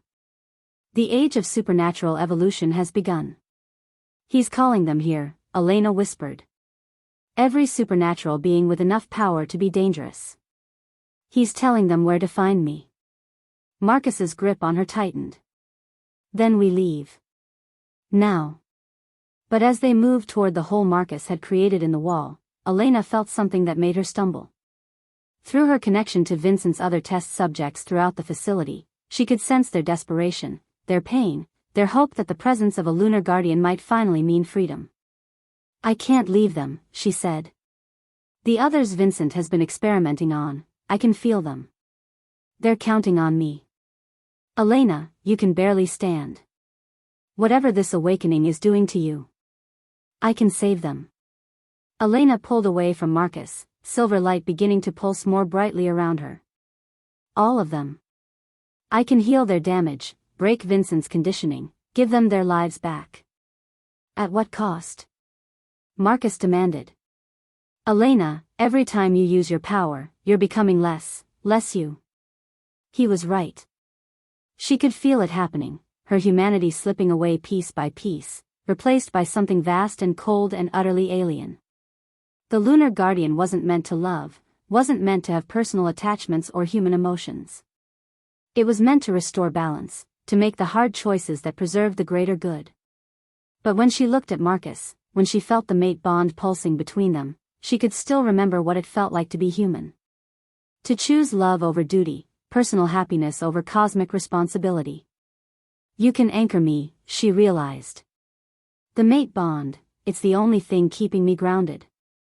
Marcus, if you stay connected to me, share the burden of the power. Yes, he said immediately. You don't understand. The lunar guardian's lifespan is measured in days, not years. The power burns through whoever carries it. If you anchor me, you'll share that shortened lifespan. We'll have maybe 3 days together before. Yes, Marcus repeated, his voice fierce with certainty. Elena, I've spent 7 years believing you were dead. 3 days with you is better than 70 years without you. The building shook again, more violently this time. Through the walls, Elena could sense Vincent's enhanced soldiers moving toward their position, werewolves who'd been subjected to the same kind of experiments she had, twisted into something stronger and more vicious than nature intended. They're coming, she said. Marcus shifted partially, his claws extending and his canines lengthening. How many? Elena's enhanced senses painted a clear picture of the threat approaching. 20 soldiers, all enhanced. Vincent's given them strength and speed beyond normal werewolf capabilities. Then we fight. But as the first of Vincent's soldiers burst through the walls, Elena made a choice that would haunt her for the rest of her shortened life. Instead of fighting defensively, instead of trying to preserve her diminishing humanity, she embraced the full power of the lunar guardian. Silver light exploded outward from her body like a nova. The attacking soldiers froze mid-charge as Elena's power wrapped around them, not healing but unmaking, dissolving the artificial enhancements Vincent had forced into their systems, stripping away years of conditioning and experimentation, returning them to their natural state. It should have been a mercy. And for the soldiers, it was. They collapsed to the ground, free but unconscious, their bodies finally able to rest after years of forced enhancement. But for Elena, each act of healing, each use of her power, pulled her further away from everything that made her human. When the silver light faded, Marcus found her kneeling among the freed soldiers, her body trembling with exhaustion and her eyes now completely silver, no trace of the warm brown he remembered, no hint of the woman he'd fallen in love with 7 years ago. Elena? He knelt beside her, afraid to touch her, afraid of what he might see in those alien eyes. She looked up at him, and for a moment her expression was completely blank, the face of a cosmic force wearing human features. Then something flickered, some remnant of the woman she'd been, and she smiled with heartbreaking sadness. I can feel them calling, she whispered, her voice carrying harmonics that made the air itself vibrate. All the others Vincent has tortured across the world. All the supernatural beings who've been broken and twisted and used.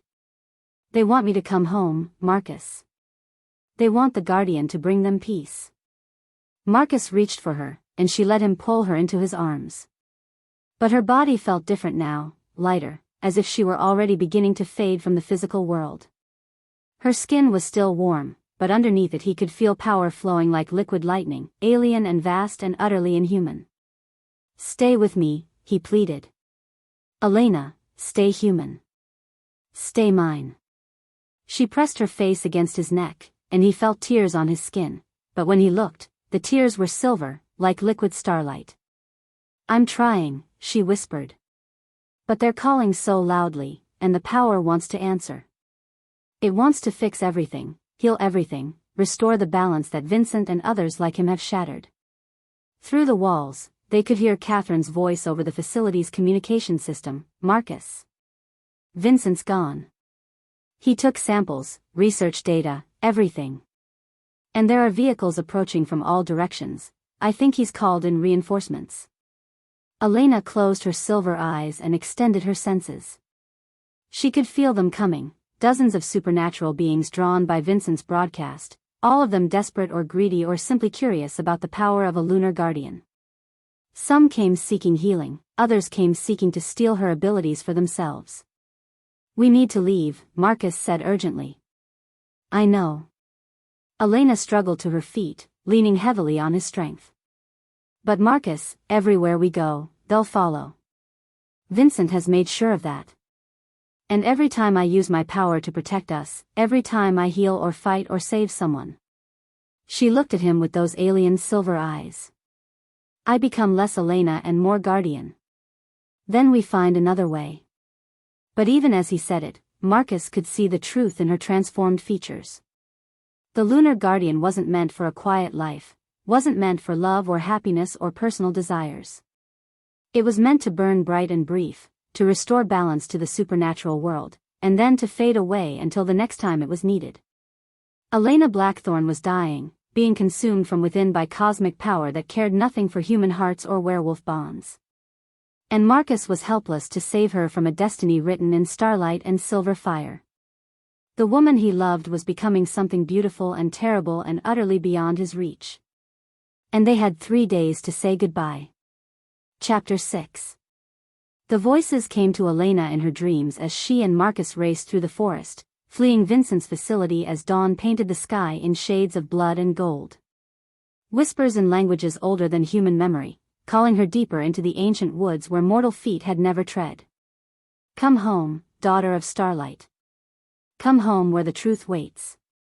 Elena startled awake in Marcus's arms as he carried her in his wolf form, her silver eyes reflecting the early morning light like mirrors. The voices weren't dreams, they were memories, ancestral knowledge awakening as her transformation progressed. The lunar guardian carried within her the experiences of every predecessor, going back 1,000 generations. And they were all calling her to the same place. "There's a sanctuary," she said softly, her voice carrying those strange harmonics that made the very air shimmer. "Hidden deep in the whispering woods. The previous guardians built it as a place of preparation."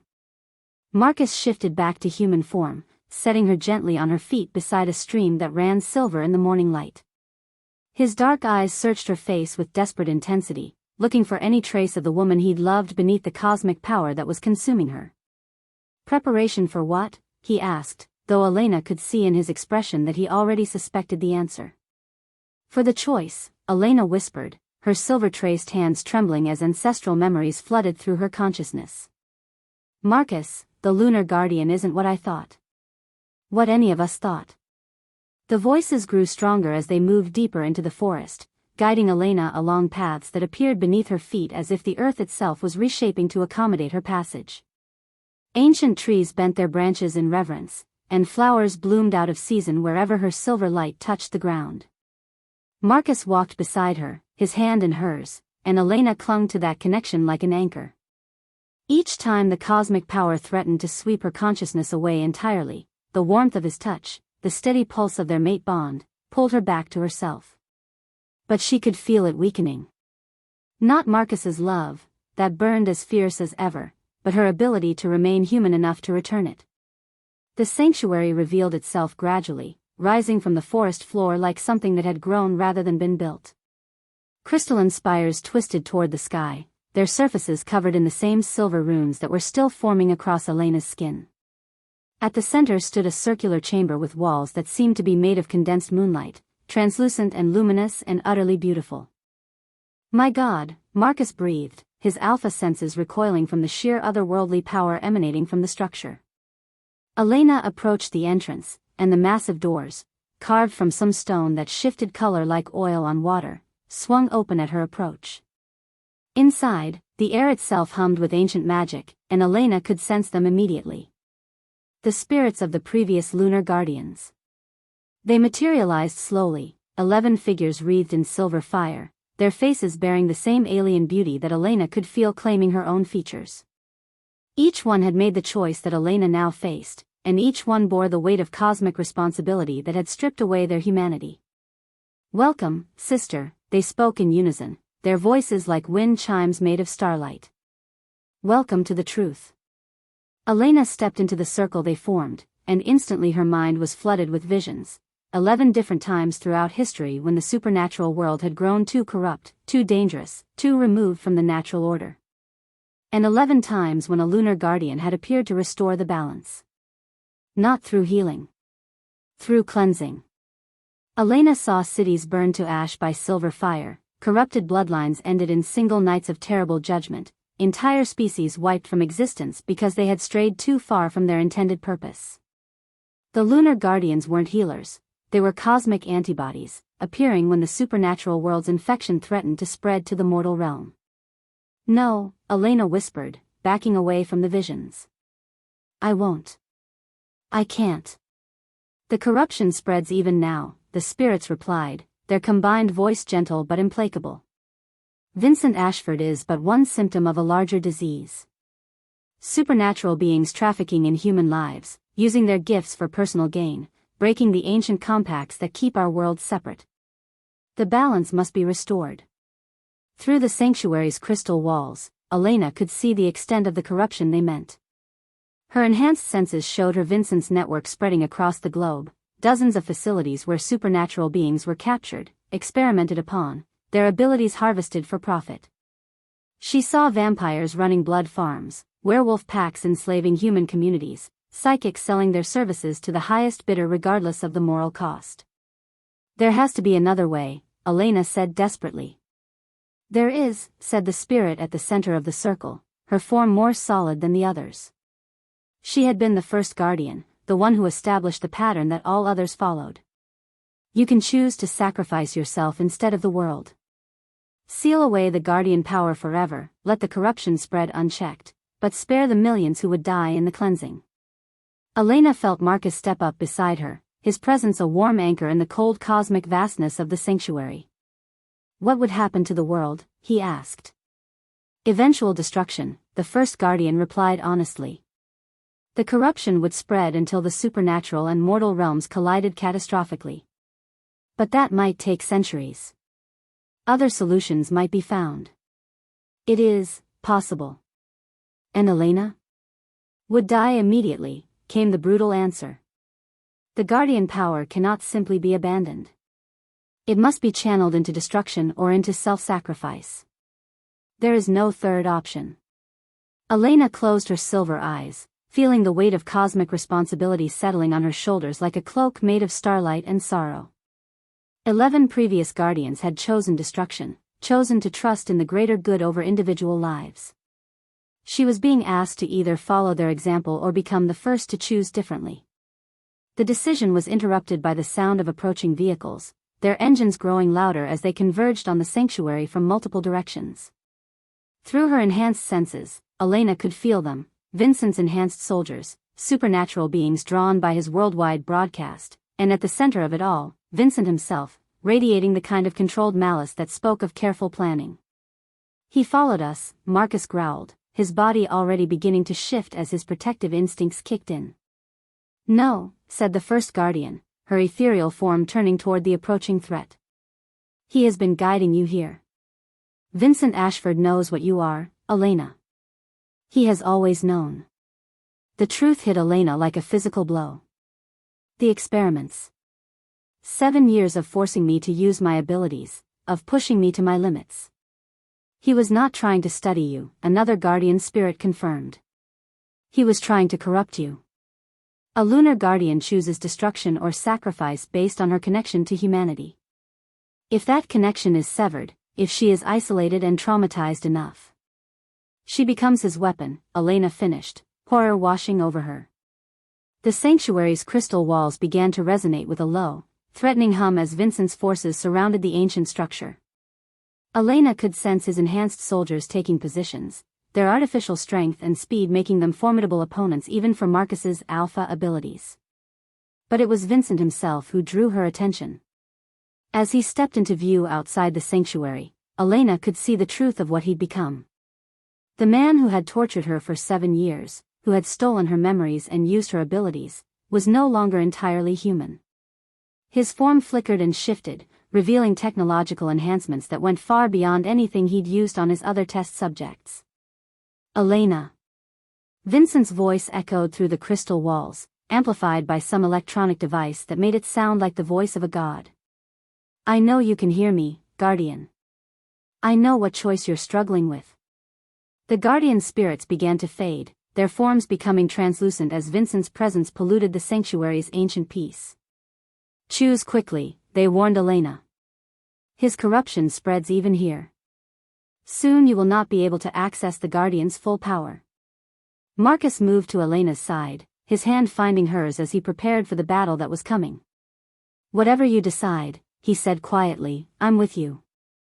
But Elena could feel it happening already, Vincent's proximity, his years of psychological manipulation, the trauma he'd inflicted were all working together to cloud her judgment.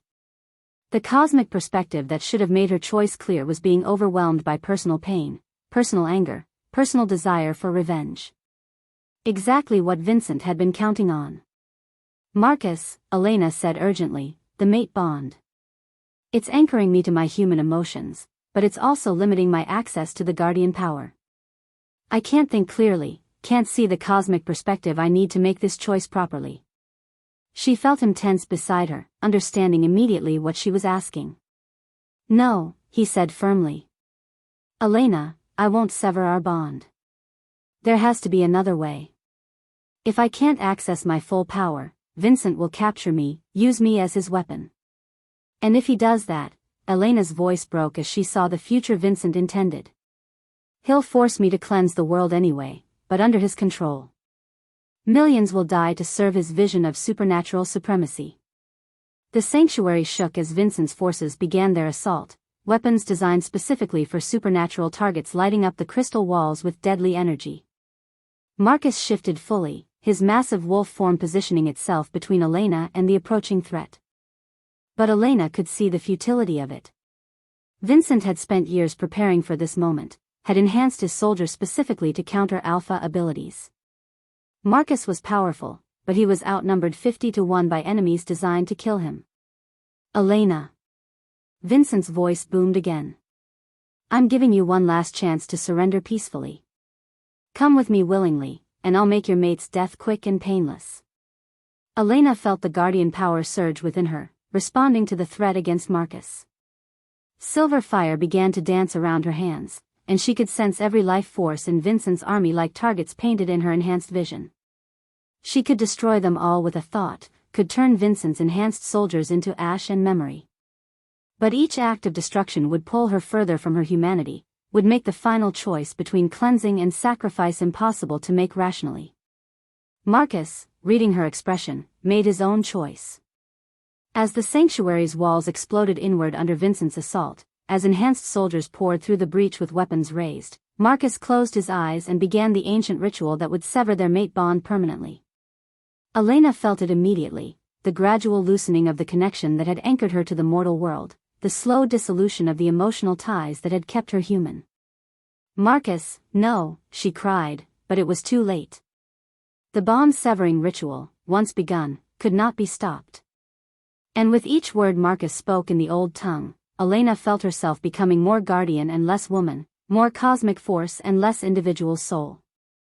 The battle erupted around them, Vincent's soldiers engaging Marcus even as he continued the ritual that would destroy him but free Elena to make her choice with cosmic clarity. Elena fought beside him, silver fire flowing from her hands to unmake Vincent's artificial enhancements, but with each enemy she destroyed, she felt her humanity slipping away. Vincent himself appeared in the center of the chaos, his enhanced form moving with inhuman speed as he struck Marcus down with a weapon that crackled with electrical energy designed to disrupt werewolf nervous systems. As Marcus collapsed, the bond-severing ritual reached its conclusion. Elena felt their connection snap like a physical cord being cut, and suddenly the cosmic perspective flooded her consciousness without the filter of human emotion. She could see it all now, every thread of corruption spreading through the supernatural world, every life that would be lost if she chose wrong, every possible future branching out from this moment like the arms of an infinite tree. Vincent stood over Marcus's unconscious form, a silver blade pressed to her mate's throat, and smiled with the triumph of a man who had orchestrated events perfectly. Choose, Guardian, he called out, his voice carrying the weight of absolute certainty. Your cosmic duty or your personal attachments. Your power or your mate. You can't have both. Elena stared down at Marcus, the man who had just sacrificed everything to give her the clarity she needed, and felt the last vestiges of her humanity burning away in the silver fire of cosmic responsibility. The choice was hers. And for the first time since her awakening, she could see it clearly, without the comforting lies of human emotion to cloud her judgment. The fate of two worlds balanced on the edge of a silver blade, and Elena had seconds to decide which would fall. Chapter 7. The moment Marcus severed their mate bond, Elena felt the last tethers to her humanity snap like broken chains.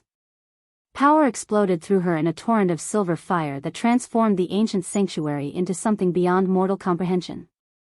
The crystal walls sang with harmonics that shattered glass for miles around, and the very air became visible, streams of energy flowing around Elena as she rose from the ground, her body no longer bound by something as mundane as gravity.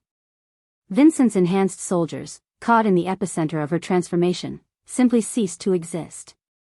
Not destroyed, not killed, unmade at a molecular level as Elena's power rewrote the fundamental laws of physics in her immediate vicinity. Their artificial enhancements dissolved first, then their enhanced abilities, then their life force itself, until nothing remained but empty air and the echo of what had once been. Beautiful, Vincent breathed, his technological enhancements allowing him to remain conscious in the presence of power that should have driven any mortal mind to madness. Absolutely beautiful. Elena turned toward him, and Vincent felt a moment of primal terror as he looked into eyes that no longer held any trace of human compassion. They were pure silver now, reflecting not light but the cosmic forces that had claimed her soul. When she spoke, her voice carried the weight of stellar collapse, the inevitability of entropy itself. I can see it all now, Vincent. Every thread of corruption you've woven through the supernatural world. Every life you've twisted. Every innocent you've destroyed. Through her guardian vision, Elena could perceive the true scope of Vincent's network. Hundreds of facilities across 6 continents, thousands of supernatural beings held captive, their abilities harvested to fuel his vision of a new world order. The corruption spread like a cancer through both supernatural and human societies, creating abominations that threatened the very fabric of reality. You understand now, Vincent said, backing slowly toward the sanctuary's shattered entrance while keeping his silver blade pressed to Marcus's throat. The supernatural world is diseased, Elena. My methods may seem harsh, but they're necessary. Together, we can guide evolution, control the chaos. Elena's response was to extend her hand toward a squad of Vincent's enhanced werewolves who were attempting to flank her position. Silver fire flowed from her fingertips, and the soldiers screamed as their artificial enhancements turned against them, their own enhanced strength tearing their bodies apart from within. With each death, Elena felt the guardian power grow stronger, and darker. The cosmic balance that should have guided her toward measured justice was being overwhelmed by the accumulated trauma of 7 years under Vincent's control. Every torture session, every forced healing, every moment of psychological manipulation was feeding into her transformation, turning the guardian from protector into destroyer. Elena. Marcus's voice was barely a whisper, but it cut through the chaos like a blade. Despite the electrical weapon that had brought him down, despite the silver blade at his throat, he was fighting to remain conscious, to reach her through the cosmic storm she'd become. For a moment, Elena's attention wavered. Their mate bond was severed, yes, but as she looked at Marcus, she realized Vincent's ritual had been incomplete. The deep emotional connection was gone, the anchor that had limited her power was broken, but something else remained. Something deeper than romance, older than passion. Soul recognition. The fundamental truth that they belonged together, written into the very fabric of their beings. You can still feel it, Marcus said, blood trickling from the corner of his mouth as Vincent pressed the blade deeper into his throat. Can't you? Not the bond, something else. Something he can't break. Elena felt it then, not love, which was too human an emotion for what she'd become, but recognition. Marcus was hers in ways that transcended mate bonds or cosmic duty. He was the other half of her soul, and even cosmic power couldn't unmake that truth. Vincent sensed the shift in her attention and smiled coldly. Touching. But irrelevant. He pressed a button on a device attached to his wrist, and holographic displays materialized around the sanctuary, showing dozens of facilities across the globe. Elena, meet my insurance policy. The displays showed test subjects in cells, supernatural beings of every kind hooked to machines that monitored their vital signs. But more than that, Elena could see the dead man switches attached to each containment unit, designed to release lethal toxins the moment Vincent's heartbeat stopped. 47 facilities, Vincent said conversationally. 2,316 test subjects. All of them die the moment I do. Kill me, Guardian, and you become the monster you're trying to prevent. Elena stared at the displays, her enhanced senses confirming the truth of Vincent's words. She could feel each of those prisoners across the vast distances, could sense their pain and desperation and the fragile thread of life that connected them all to Vincent's continued existence. But spare me, Vincent continued, and I continue my work. Oh, I'll be more careful now, more subtle. But the experiments will go on, the network will expand, and eventually I'll find a way to control your power. Either way, Guardian, you lose. The choice he was offering her was the ultimate corruption of her healing nature: save the innocent by allowing evil to continue, or destroy evil at the cost of innocent lives. It was the same impossible choice the Lunar Guardians had always faced, but Vincent had made it personal, immediate, and utterly devastating. Elena felt the Guardian power surge within her, demanding action, demanding the cleansing fire that would burn away corruption regardless of collateral damage. She was becoming exactly what Vincent had shaped her to be, a destroyer driven by trauma and rage rather than cosmic wisdom. There's another way, Marcus said quietly, his voice cutting through Elena's internal storm. Elena turned her silver gaze on him, and Marcus felt the weight of cosmic attention like a physical pressure. But he pressed on, drawing on 7 years of searching for her, 7 years of refusing to give up hope. Vincent's obsession, Marcus said. It didn't start with you. It started with something else, something that drove him to seek immortality in the first place. Elena, what if you could heal that? What if you could heal the source of his corruption instead of destroying its symptoms? Vincent's composure cracked slightly. Impossible. My mind is shielded, protected by technology you can't comprehend. Not technology, Elena said, her guardian vision penetrating deeper than any machine could guard against. Pain. Trauma. You've built your entire identity around avoiding death, Vincent. But death isn't what you're really afraid of. Through her enhanced perception, Elena could see it, a knot of agony buried so deep in Vincent's psyche that he'd spent decades building defenses around it. The source of his obsession, the wound that had driven him to become a monster. No, Vincent whispered, backing away from her as she approached. You don't understand. Some things can't be healed. Some things are too broken. Elena reached out with her power, not to destroy but to heal, touching the edges of Vincent's most carefully guarded secret. And suddenly she was experiencing his memory as if it were her own. A child, barely 6 years old, watching his younger sister die of a genetic disease while the best doctors in the world stood helpless. Vincent Ashford, brilliant even as a child, realizing that conventional medicine would never be enough. That he would have to become something more than human to save the people he loved. But by the time he'd gained the knowledge and power to heal, his sister was long dead. His parents were dead. Everyone he'd originally wanted to save was gone, and all that remained was the obsession itself, the need to control death, to never again feel helpless in the face of mortality. Elena gasped as the full weight of Vincent's memories crashed into her consciousness. Not just his original trauma, but everything that had grown from it. Every experiment, every torture session, every life destroyed in service of his impossible quest for perfect control over life and death.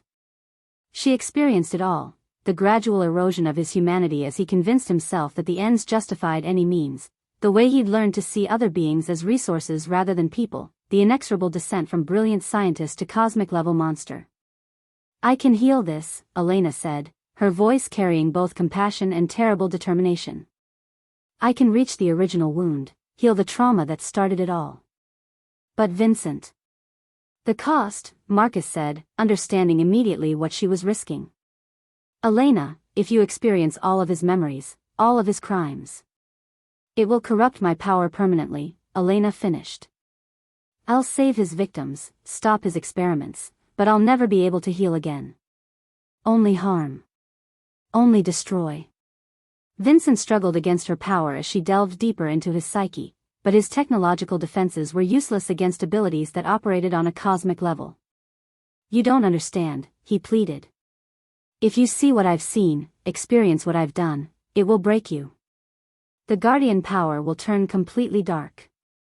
Elena looked at Marcus one last time, drawing strength from the soul-deep connection that transcended their severed mate bond.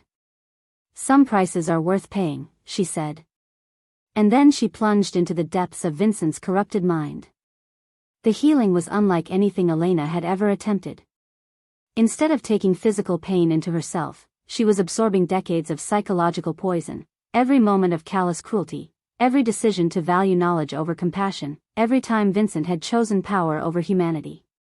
She experienced his first human experiment, feeling his excitement at the breakthrough and his casual dismissal of the subject's suffering.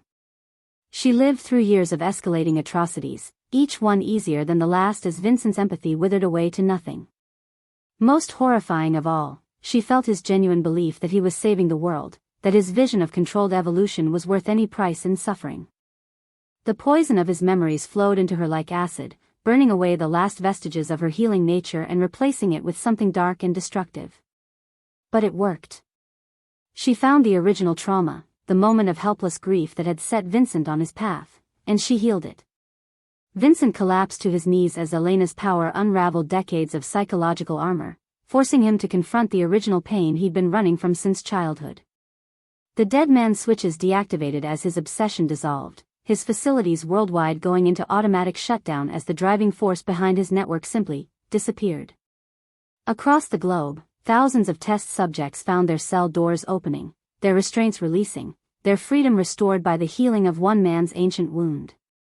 But Elena paid the price for their salvation. As Vincent's memories settled into her consciousness, as she absorbed the full weight of his crimes, she felt her guardian power twist and darken permanently.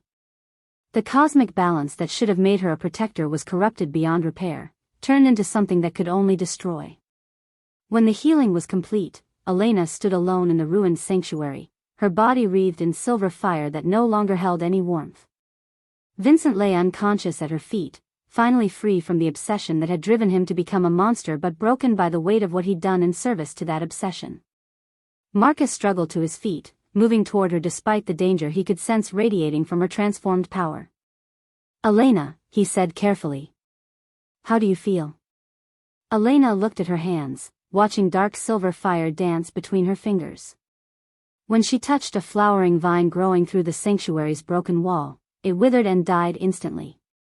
"I can feel them," she whispered, her voice carrying harmonics of cosmic destruction. "Every supernatural being Vincent ever touched, every life he twisted, they're calling to me. They want justice, Marcus. They want destruction. And I..." She looked at him with eyes that held no trace of human mercy. "I want to give it to them." The guardian power, corrupted by Vincent's memories, was turning Elena into exactly what the cosmic forces had always intended, a destroyer who would cleanse the supernatural world through fire and judgment. "Marcus," she said, backing away from him as her power began to surge beyond her control, "you need to kill me before the blood moon rises tomorrow night. Because if you don't, I'll kill everything I touch. Starting with you." The woman he'd loved was disappearing, consumed by dark power and the weight of cosmic responsibility corrupted by mortal evil. And Marcus had less than 24 hours to find a way to save her, or to become the man who destroyed her before she destroyed the world. Chapter 8. The blood moon hung low on the horizon like a crimson eye watching the world burn. Elena stood at the edge of the cliff overlooking the whispering woods, her body wreathed in silver fire that had turned as dark as starless space. Below her, the forest was dying. Every tree her power touched withered and blackened, every stream turned to poison, every living thing fled in terror from the cosmic destroyer she'd become. 24 hours had passed since she'd healed Vincent's broken mind, and with each passing moment, Elena felt her corrupted guardian power growing stronger, hungrier, more demanding of the destruction it craved. The memories she'd absorbed from Vincent's consciousness burned through her like acid, decades of experiments, torture, and casual cruelty that had twisted her healing nature into something abominable. Behind her, Marcus approached with the careful steps of a man walking toward his own execution. In his hands, he carried the ritual blade that Catherine had brought from the Silver Moon archives, the only weapon known to be capable of killing a lunar guardian. Its silver edge gleamed with moonlight and bitter necessity. "Elena," he said softly, his voice carrying across the distance between them like a prayer. She didn't turn around. Couldn't. The moment she looked at him, she knew she would lose what little control remained. Already, she could feel the dark power reaching for him, wanting to unmake the man who'd severed their bond to save her sanity. "You should have done it hours ago," she said, her voice carrying harmonics that made the very air tremble. "Every moment you wait, I become less Elena and more, this." Marcus stopped just outside the range of her aura, close enough to see the silver runes crawling across her skin like living things, far enough to avoid the withering effect of her corrupted power. "I've been thinking," he said. Despite everything, Elena almost smiled. "Dangerous habit. About what you said in the sanctuary. About the bond severing being incomplete." Marcus set the ritual blade on the ground between them, its silver surface reflecting the blood moon like a mirror of fate. "Elena, what if we got it backwards?" Elena finally turned to face him, and Marcus felt his heart break all over again. Her features were still beautiful, but they carried an alien perfection now, as if carved from starlight and cosmic indifference. Her eyes were pools of liquid silver that reflected not light but the endless void between stars. "What do you mean?" she asked. "The severing ritual was supposed to free you from human emotion so you could access your full guardian power. But what if?" Marcus took a careful step closer, testing the limits of her aura. "What if instead of severing our bond completely, we could forge a new one? Not the traditional mate bond that limited your power, but something different. Something that could handle what you've become." Elena's expression shifted, hope and terror warring in her alien features. "Marcus, I'm corrupted. Permanently. Everything I touch dies, everything I am has been twisted by Vincent's memories. There's no healing this." "Maybe not healing," Marcus agreed. "But balance. Elena, you absorbed Vincent's darkness, but that doesn't mean it has to define you. What if you could absorb something else? Something that could counteract the corruption?" "Like what?" Marcus smiled, and in that expression Elena saw the same fierce determination that had driven him to search for her for 7 years, the same unwavering love that had anchored her to humanity for as long as possible. "Like me," he said simply.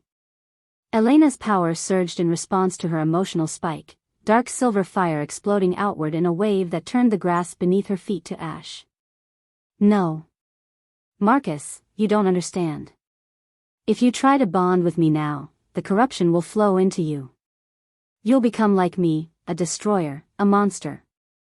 "Or," Marcus interrupted, pulling off his shirt to reveal the scars he'd carved into his chest during the long night while she struggled with her darkening power, "you'll become like me. Human. Flawed. Capable of choosing love over cosmic duty." Elena stared at the ritual scars covering his torso, not the bond-severing marks from the sanctuary, but something else entirely. Something that made her enhanced senses recoil with recognition. "A soul-sharing ritual," she whispered. "Marcus, those are permanent. Irreversible. If you share your soul with mine, then we both carry the corruption, and we both carry the humanity to fight it." Marcus stepped closer, and Elena realized that the ritual scars were glowing with their own inner light, something warm and purely human that pushed back against her cosmic darkness. Elena, the lunar guardian, was always meant to be a force of balance. But balance doesn't mean choosing between extremes, it means finding the middle ground. Elena felt tears on her cheeks, and when she looked down, she saw they were no longer silver but salt and water and utterly human. "It will hurt you. Sharing this darkness, these memories." "I've been hurting for 7 years, Marcus said, reaching for her hand despite the power crackling around her like black lightning. "Let me hurt for something worthwhile." The moment their skin touched, Elena felt the soul-sharing ritual activate. Marcus had spent the night preparing not just his body but his spirit, opening himself completely to whatever she had become.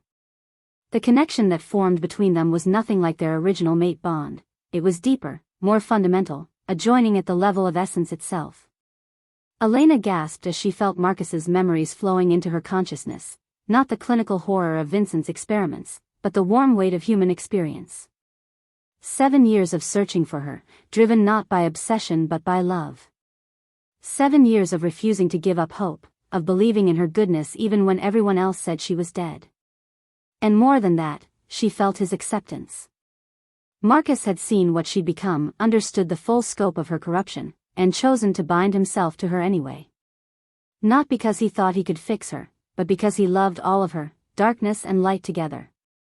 In return, the corruption flowed from Elena into Marcus, and she watched in horror as Vincent's poisonous memories began to take root in his consciousness. But something remarkable happened. Where the darkness touched Marcus's essential nature, it was transformed. His love for her, his unshakable sense of justice, his alpha's protective instincts, they all worked together to transmute Vincent's evil into something else entirely. Understanding. Compassion for the broken child Vincent had been. Determination to ensure that no one else followed the same path. And most importantly, the wisdom to know that sometimes healing meant accepting scars rather than pretending wounds had never existed. Elena felt the change immediately. The cosmic power that had been driving her toward destruction was still there, still immense, but it was no longer alien. No longer separate from her humanity. Marcus's soul, joined with hers, provided the anchor she needed to remain herself while wielding guardian abilities. But the cost was visible in Marcus's eyes as he staggered under the weight of shared memories. Elena caught him as he fell to his knees, his body convulsing as Vincent's accumulated darkness tried to find purchase in his psyche. "I've got you," she whispered, her power flowing into him, not dark destruction now, but something balanced between healing and harm, creation and endings. "We've got each other." Together, they weathered the storm of integration. Elena's cosmic power and Marcus's human soul, Vincent's darkness and their shared light, all of it swirling together until something new emerged.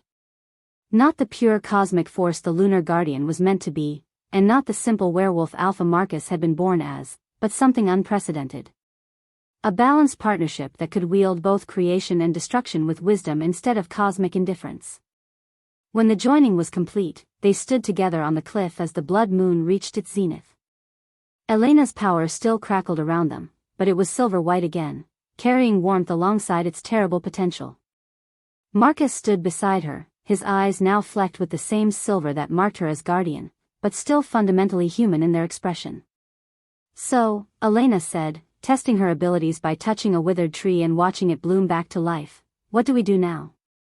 Marcus smiled, wrapping his arms around her as they watched the sun begin to rise beyond the blood moon, driving back the crimson light with gold and hope. "Now we clean up Vincent's mess. All of it. Every facility, every corrupted experiment, every supernatural being who's been twisted away from their true nature. That could take decades. Good thing we have time." Elena looked at him in surprise, then reached out with her enhanced senses to examine their shared life force. The soul-sharing ritual had done more than balance her power, it had anchored her to the mortal world permanently. She was still the lunar guardian, but she was also Elena Blackthorne, and she would live a human lifespan alongside the man who'd chosen to share her burden. "The cosmic forces won't be happy," she said. They wanted a guardian who would cleanse the world and then disappear. Not one who settles down and picks her battles carefully. "Let them complain," Marcus said, his arms tightening around her. "The world doesn't need cosmic justice, it needs people willing to do the hard work of making things better one choice at a time." In the distance, Elena could sense Catherine approaching with a team of pack members, ready to help them begin the long work of shutting down Vincent's network. She could feel the captured supernatural beings in facilities around the world, waiting for rescue. She could sense the corruption that still needed to be healed, the balances that needed to be restored. It would be hard work.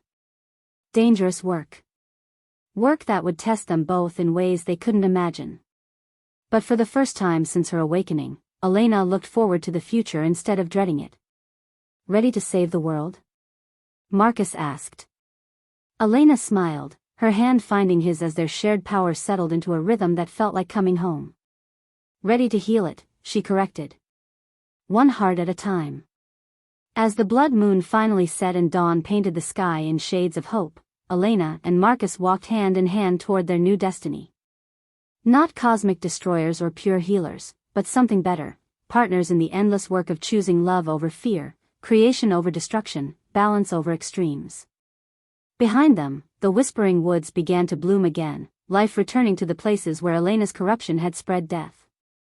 Ahead of them lay a world full of wounds that needed tending, injustices that needed correction, and people who needed to remember that healing was always possible. Even for monsters. Even for guardians. Even for hearts that had been broken and rebuilt stronger than before. The prophecy had spoken of a lunar guardian who would appear every 1,000 years to restore balance. But prophecies, Elena had learned, were just suggestions. And she and Marcus had chosen to write their own ending. Together. Epilogue 1 year later. The cottage in the whispering woods had been rebuilt, expanded into a proper healing center where supernatural beings could come for help without fear. Elena worked in the garden, her silver-marked hands coaxing miraculous blooms from plants that responded to her balanced power with eager growth. Marcus found her there as evening painted the sky in gentle pastels, no longer the harsh reds of crisis but the soft colors of peace. In his arms, he carried their daughter, a child born from the union of Guardian and Alpha, carrying within her the potential for both creation and protection without the cosmic burden that had nearly destroyed her mother. How was the soul facility? Elena asked, accepting his kiss before taking their daughter into her arms. Closed permanently. All test subjects recovered and receiving treatment. Marcus settled beside them in the garden, watching their daughter reach for the glowing flowers that bloomed at Elena's touch. That's the last of Vincent's network. It's done, Elena. All of it. Elena nodded, feeling a deep satisfaction that had nothing to do with cosmic justice and everything to do with human work completed with love and dedication. Vincent himself was in a specialized facility, recovering from the weight of his restored conscience while contributing his scientific knowledge to healing rather than harm. And tomorrow? She asked. Tomorrow we start our own work, Marcus said, his hand covering hers as their daughter laughed at the dancing lights in the garden. The academy, the new healing protocols, the sanctuary network. Building something better instead of just tearing down something broken. Elena smiled, her power flowing outward to touch every living thing in their small corner of the world with gentle benediction. Not the cosmic fire of a guardian, but the steady warmth of someone who had chosen love over duty and found that love was the greatest duty of all. I love you, she said, the words carrying power that had nothing to do with silver fire and everything to do with the choice to keep saying them, keep meaning them, keep building a life worthy of them. I love you too, Marcus replied, and in his voice was the echo of 7 years searching, 7 years waiting, and a lifetime ahead of choosing each other every single day.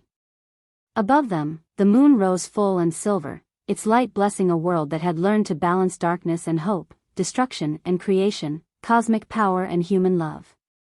The story of the Lunar Guardian was over. The story of Elena and Marcus was just beginning.